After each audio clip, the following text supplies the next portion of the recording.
Hello everyone, I hope you guys are having a good day. आप लोग मस्त हैं, मगन हैं, अच्छे से पढ़ाई कर रहे हैं। तो चलो इस वीडियो में second part of SHM discuss कर लेते हैं, जिसमें कि मैं differential equation for SHM discuss करूंगा and how can we take SHM as a projection of uniform circular motion. तो without any further delay let's begin with differential equation for SHM. जैसा कि मैंने आपको पिछले पार्ट में बताया था कि acceleration can be written as minus omega square x, और हमारी कैनेमैटिक्स की नॉलेज से हमें पता है acceleration is rate of change of velocity which can be written as d v by d t, है ना। डीवी बाई डी टी ही एक्सेलरेशन होता है। एंड वेलोसिटी भी हमें पता है from our knowledge of kinematics कि velocity is d x by d t. तो इसको अगर हम क्लब कर दें तो we can write acceleration as d square x by dt square, that is the double derivative of position with respect to time is acceleration। इतना तो पता ही होगा आप लोगों को। तो इसी इक्वेशन को अगर मैं डिफरेंशियल फॉर्म में लिखूं तो I can write d square x by d t square is equals to minus omega square x, right. यहाँ तक आई थिंक किसी को कोई डाउट नहीं होना चाहिए। डाउट है भी तो जस्ट कंसीडर कि मैंने एक्सेलरेशन को काइनेमैटिक्स की हेल्प से d square x by d t square लिख दिया है, बाकी minus omega square x as it is है। अब माइनस ओमेगा स्क्वायर एक्स को दूसरी साइड और you can say left side ले जाएंगे तो we can write d square x by d t square plus omega square x is equals to zero. कितने steps किए मैंने? एक दो स्टेप किए, पुरानी नॉलेज हमने काइनेमैटिक्स की लगाई and we have arrived at the differential equation for SHM. इसी इक्वेशन को हम डिफरेंशियल इक्वेशन फॉर एसएचएम कहते हैं, और यहाँ पे जो भी पार्टिकल होगा उसका SHM along the x axis हो रहा है, इसलिए आपको यहाँ पे वेरिएबल जो है वो एक्स दिख रहा है। जैसे D square x by d t square में एक्स जो है वो यही शो कर रहा है कि पार्टिकल का SHM along the x axis हो रहा है। अब यहीं पे अगर मैं आपसे पूछ दूं कि अगर एसएचएम वाई डायरेक्शन में होगा तो क्या डिफरेंशियल इक्वेशन होगी, तो it will be d square y by d t square plus omega square y, बस एक्स की जगह वाई आ जाएगा। अब फिर से अगेन लेम क्वेश्चन, अगर जेड डायरेक्शन में एसएचएम हो रहा है तो क्या होगा, तो it will be d square z by d t square plus omega square z. ये बहुत ही बच्चों वाली चीज थी। I hope you guys are fine with it. ठीक है, अब यहाँ पे एक मैं क्वेश्चन पूछता हूँ, let's see if you guys are able to answer it. Let's say the differential equation for SHM is d square x by d t square plus 10x is equals to 0। ये हमें दे दिया गया है, हमें कहा गया है कि differential equation for SHM is d square x by d t square plus 10x। अब आपसे पूछा गया है फाइंड द टाइम पीरियड। तो कैसे करोगे आप लोग? Will you guys be able to do it? Yes, obviously you can do it because you know कि standard form of differential equation for SHM is d square x by dt square plus omega square x, और इससे अगर compare करोगे तो omega square is equals to 10 आ जाएगा, है ना। दोनों को कंपेयर करो, omega square is equals to 10, तो omega is root 10। Time period क्या होता है? 2 पाई बाई ओमेगा, तो 2 pi by root 10 will be the answer to this question, है ना। टाइम पीरियड हो जाएगा 2 pi by root 10। Now hoping कि d square x by d t square plus omega square x is equals to 0, ये आप लोगों को समझ में आ गया अच्छे से कि ये डिफरेंशियल इक्वेशन फॉर एसएचएम है। ये इक्वेशन है जैसा कि हमारे पास एक क्वाड्रेटिक इक्वेशन है, let's say x square plus 2x plus 3, ये क्वाड्रेटिक इक्वेशन है ना। और आपको 10th में 8th में समझाया गया होगा कि क्वाड्रेटिक इक्वेशन को कैसे सॉल्व करते हैं। तो मैं कहना ये चाह रहा हूँ कि जैसे हम क्वाड्रेटिक इक्वेशन को सॉल्व करते हैं वैसे ही हम डिफरेंशियल इक्वेशन को भी सॉल्व कर सकते हैं। तो ये जो D square x by d t square plus omega square x है, इसको भी सॉल्व किया जाता है, जिसका मेथड आपको बीटेक या बीएससी के फर्स्ट ईयर में बताया जाता है। तो सेकेंड ऑर्डर डिफरेंशियल इक्वेशन भी सॉल्व हो सकती है, बट सिंस आप लोग 11th या 12th में हैं तो इसका सोल्यूशन आपको नहीं समझना है, आपको बस उसका डायरेक्ट रिजल्ट सीखना है। So the solution of this differential equation is x is equals to a sine omega t plus phi. ये चीज आपको याद करनी पड़ेगी क्योंकि इसका मेथड जो है वो आपके सिलेबस में नहीं है और ना ही आपसे कोई पूछेगा। तो आपको डायरेक्टली बस ये दिमाग में डालना है कि d square x by d t square plus omega square x का सोल्यूशन होता है x is equals to a sine omega t plus phi. ये चीज आपको दिमाग में डालनी है। कैसे होता है, क्यों होता है, ये आपके सिलेबस में नहीं है, ये आपके कोर्स में नहीं है, ठीक है। ये हायर लेवल की चीज है। तो आप जस्ट रिमेंबर कि d square x by d t square plus omega square x का सोल्यूशन होता है x is equals to a sine omega t plus phi. Get over with it. अब यहाँ पे x is equals to a sine omega t plus phi में क्या क्या terms हैं, तो x कुछ नहीं है, डिस्प्लेसमेंट फ्रॉम मीन पोजीशन है, जैसा कि हमने पिछले पार्ट में डिस्कस किया था। a क्या है? एम्पलीट्यूड है। ओमेगा क्या है? एंगुलर फ्रीक्वेंसी है। t क्या है? टाइम है। फाई क्या है? Phi is phase. Phi important है यहाँ पे समझना, क्योंकि जैसा कि मैंने देखा है, मेरा जितना एक्सपीरियंस है कि फाई की अंडरस्टैंडिंग होना ही बहुत टफ है बच्चों के रिस्पेक्ट में। बहुत सारे बच्चे फाई तो याद तो कर लेते हैं, बट उसका मतलब क्या है, सिग्निफिकेंस क्या है, कैसे हम फाई निकालते हैं, या फाई क्या रोल प्ले कर रहा है, ये चीजें नहीं समझ पाते हैं। So I teach you in this one, है ना। अभी के लिए बस याद कर लो कि phi is the initial phase, और you can say phase constant होता है, जिसकी वैल्यू 0 से 2 पाई तक होती है। फाई को समझने के लिए आप लोग एक काम करो, इस एक्सप्रेशन में x is equal to a sine omega t plus phi में t को 0 रख दो। क्यों रखना है वो मैं भी थोड़ी देर में बताऊंगा। तो आप पहले रखो और देखो what expression you are left with. x is equal to a sine phi आपके पास रहेगा t को 0 रखते ही। अब फाई को रखो आप 90 डिग्रीज। तो जैसे ही आप फाई को 90 रखोगे तो साइन 90 आपको पता है 1, तो x हो जाएगा a, है ना। इसमें मैंने कुछ टफ तो किया नहीं है, सिर्फ t को 0 रखा है, फाई को 90 रखा है, and we are left with x is equals to a। अब यहाँ पे बहुत ही इंपॉर्टेंट चीज समझने की ये है कि t को 0 रखने का मतलब है कि हमने उस SHM को जब भी देखना स्टार्ट किया है, जब भी उस SHM को ऑब्जर्व करना स्टार्ट किया है मतलब t इज इक्वल्स टू 0, है ना। The moment we are seeing this SHM, जिस भी मोमेंट पे हमने उस SHM को देखना स्टार्ट किया है, उस समय क्या होगा, उस समय t इक्वल्स टू 0 होगा। तो वही चीज हमने यहाँ पे रखी है, t is equals to 0 means the moment at which we started observing this SHM, इसलिए हमने t इज इक्वल्स टू 0 रखा है। अब मैंने फाई को 90 रखा है, तो हमारे पास x is equals to a आ गया है। इसका यही मतलब है कि जब हमने इस SHM को देखना स्टार्ट किया है, वो पार्टिकल अपनी एक्सट्रीम पोजीशन पे था। अब फाई को 0 रख दो, तो फाई को 0 रखते ही आ जाएगा x is equals to a sine 0। Sine 0 क्या होता है, 0, तो you will be left with x is equals to 0। इसका यही मतलब है कि जब भी हमने इस पार्टिकल के SHM को देखना स्टार्ट किया है, पार्टिकल जो है वो अपनी मीन पोजीशन पे था।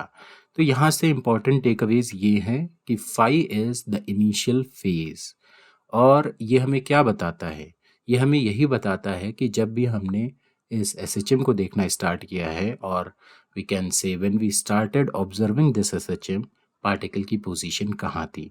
जैसे ही हमने 90 रखा है, तो इसका यही मतलब है कि पार्टिकल जो है वो अपनी एक्सट्रीम पोजीशन पे था। जैसे ही हमने इसको 0 रखा है, इसका मतलब यही है कि जब भी हमने इसको देखना स्टार्ट किया है, पार्टिकल जो है वो अपनी मीन पोजीशन पे था। देखो, जिस SHM की हम बात कर रहे हैं ना, इसमें एनर्जी लॉस तो हो नहीं रही है, डैम्पिंग हो नहीं रही है। इसका मतलब ये इनफाइनाइट टाइम के लिए SHM घटता रहेगा, है ना। तो ये बहुत ही इंपॉर्टेंट हो जाता है कि आपने इसको ऑब्जर्व करना कब शुरू किया है। ऑब्जर्व करना जब शुरू किया है, उस वक्त वो पार्टिकल SHM के अपनी पूरी साइकिल के किस पोजिशन पे था, ये चीज बताती है हमें फाई, है ना। I hope you guys are now getting the point कि फाई का क्या मतलब है and why it is called as initial phase. इसीलिए इसको इनिशियल फेज कहा जाता है, क्योंकि जैसे ही हमने इस SHM को देखना स्टार्ट किया है, वो किस पोजीशन पे था अपनी पूरी साइकिल में, किस पर्टिकुलर पॉइंट पे था, ये इंफॉर्मेशन हमें फाई देता है। फाई की जो भी वैल्यू होती है, मैंने तो वैसे 0 और 90 डिग्री रखा था, तो मैंने ये रखा है, इसका मतलब मैंने बता दिया है कि 90 डिग्री रखते ही मैंने बता दिया है कि ये अपनी एक्सट्रीम पोजीशन पे था, या 0 रखते ही मैंने बता दिया है कि ये अपनी मीन पोजीशन पे था। बट वो कहीं भी हो सकता है, पूरी साइकिल में कहीं भी इनफाइनाइट पॉइंट्स हैं, वो कहीं भी हो सकता है। तो वो जहाँ पे भी होगा, रेस्पेक्टिवली उसकी फाई की वैल्यू चेंज होगी। ठीक है, तो I hope you guys are now more clear with phi, that is the phase constant, और you can say the initial phase. Let's move to the next one. चलो, इसी phase constant या initial phase को समझने के लिए एक activity कर लेते हैं। तो एक्टिविटी में ये है कि मैं राइट साइड में एक आंख बनाऊंगा एंड लेफ्ट साइड में एक SHM होती रहेगी। आंख मतलब आई, है ना, अपनी आईज, तुम्हारी आईज, मेरी आईज, किसी की भी आईज, और आंख जो है, आई जो है, वो खुलेगी और बंद होगी। ठीक है, तो SHM तो होता रहेगा इनफाइनाइट टाइम्स के लिए, और आंख को मैं किसी इंटरवल पे खोलूंगा। तो जिस भी इंटरवल पे मैंने आंख को खोला है, तो वहां पे उस मोमेंट पे मैं उस SHM को स्टॉप कर दूंगा, और आप लोगों को बताना होगा कि फेज कांस्टेंट या इनिशियल फेज क्या है। So let's start with the activity. जैसा कि आप देख सकते हो, आंख बंद है और पार्टिकल जो है वो SHM कर रहा है। So let's say eight this moment the eye opens. जैसे ही आई ओपन हुई है मैंने SHM को स्टॉप कर दिया है। Now you guys tell me कि यहाँ पे फेज डिफरेंस या फेज कांस्टेंट या इनिशियल फेज क्या है। तो as you guys can see the particle is at its extreme position, मतलब x is equals to a है, ये हमें पता है as we can see in the SHM। तो टाइम क्या है, आंख कब खुली है, वही टाइम होगा t इज इक्वल्स टू 0। तो t इज इक्वल्स टू 0 रख दो तो you will be left with x is equals to a sin phi, है ना। और जैसा कि हम SHM में देख सकते हैं कि x जो है वो a है, तो x की वैल्यू a रख दो तो a is equals to a sin phi। That means sin phi is equals to 1 and that is only possible when phi is 90 degrees. Let's do the activity again. चलो आंख को फिर से खोलते हैं। So at this moment let's say the eye opens. अब इस moment पे पार्टिकल कहाँ पे है, it is at a by root two, है ना। तो फिर आपको क्या करना है, x is equals to a by root two रख दो, t इज इक्वल्स टू 0 रख दो, तो you will be left with a by root two is equals to a sin phi। अब a से a कैंसिल हो जाएगा, you will be left with 1 by root two. तो साइन फाई किस phi की वैल्यू पे 1 बाई रूट टू होता है, दैट इज 45 या पाई बाई 4। तो यहां से आप कह सकते हो कि phi is pi by 4। So I hope कि इस एक्टिविटी के बाद आपको थोड़ा ज्यादा क्लैरिटी हुई होगी। So on that note let's move to the next one. अब चलो डिस्कस कर लेते हैं कि how can we understand SHM as the projection of uniform circular motion. As you guys can see यहाँ पे एक बॉल है या एक पार्टिकल है जो यूनिफॉर्म सर्कुलर मोशन परफॉर्म कर रही है, ठीक है। और राइट साइड में मैंने उसके प्रोजेक्शन को शो करने की कोशिश की है विद द सेम बॉल, है ना। तो आप लोग यहाँ पे थोड़ा सा इमेजिन करना कि ये प्रोजेक्शन ही है, जो कि देखने में नहीं लग रहा होगा एज प्रोजेक्शन। अब मान लो let's say the angular velocity of the ball performing uniform circular motion is omega and let's say the particle starts from here. तो आफ्टर टाइम t वो कहाँ पे पहुंच जाएगी, let's say it reaches here. तो एंगुलर डिस्प्लेसमेंट कितना होगा, theta is equals to omega t। Let's say the radius of the circular path is a। अब इस ट्राइंगल को देखो, इस ट्राइंगल में this side is the radius which is a, this angle is omega t। तो ये वाली side कितनी हो जाएगी, ये हमने ट्रिग्नोमेट्री में पढ़ा था कि sin theta is equals to perpendicular by hypotenuse। तो परपेंडिकुलर कितना है यहाँ पे, let's say it is x and hypotenuse कितना है, दैट इज a। तो साइन ओमेगा t हो जाएगा x बाई a। x कितना हो जाएगा, a साइन ओमेगा t। सो ये x जो मैंने निकाला है इसको समझना बहुत ही इंपॉर्टेंट है। So this x is the distance of the particle performing SHM from its mean position. तो x कैसे वेरी कर रहा है with time, it is given by a sine omega t। और जैसा कि हमने अभी डिस्कस किया कि equation of SHM is a sine omega t। तो यहां से हम इन्फर कर सकते हैं कि यूनिफॉर्म सर्कुलर मोशन में जो भी पार्टिकल होता है उसके प्रोजेक्शन का distance from its mean position varies with time as a sin omega t, which means कि उसका प्रोजेक्शन जो है वो सिंपल हार्मोनिक मोशन परफॉर्म कर रहा है। I hope you guys are clear with it. So let's say instead of starting from this position, it starts from this position. इस position पे let's say the angle is phi and after time t, angular displacement कितना हो जाएगा, omega t। सो फिर से इस triangle को देखो, इस ट्राइंगल में this side is a and this side is yet to be calculated. फिर से ट्रिग्नोमेट्री लगा दो, तो sine omega t plus phi is equals to x by a। तो x कितना हो जाएगा, a sine omega t plus phi. यहां से भी आपको फेज डिफरेंस की बहुत क्लैरिटी हो रही होगी कि phase difference defines the position of the particle at t is equals to 0। जैसे कि हमने पिछले केस में पोजीशन मीन पोजीशन मान ली थी, तो हमारे पास SHM की इक्वेशन आ गई थी a साइन ओमेगा t। इस केस में हमने पोजीशन जो है वो फाई एंगल पे मानी है, तो the equation of SHM we are getting is a sine omega t plus phi.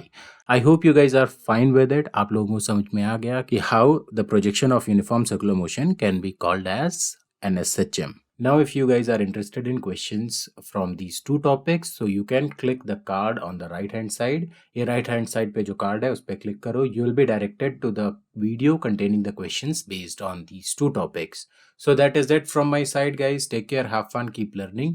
आप लोगों को अगर चीज़ें समझ में आई हो, एनिमेशन की वजह से आपकी अंडरस्टैंडिंग बढ़ी हो, तो consider subscribing the channel. That is it from my side guys. Take care, have fun, keep learning. Ta-da!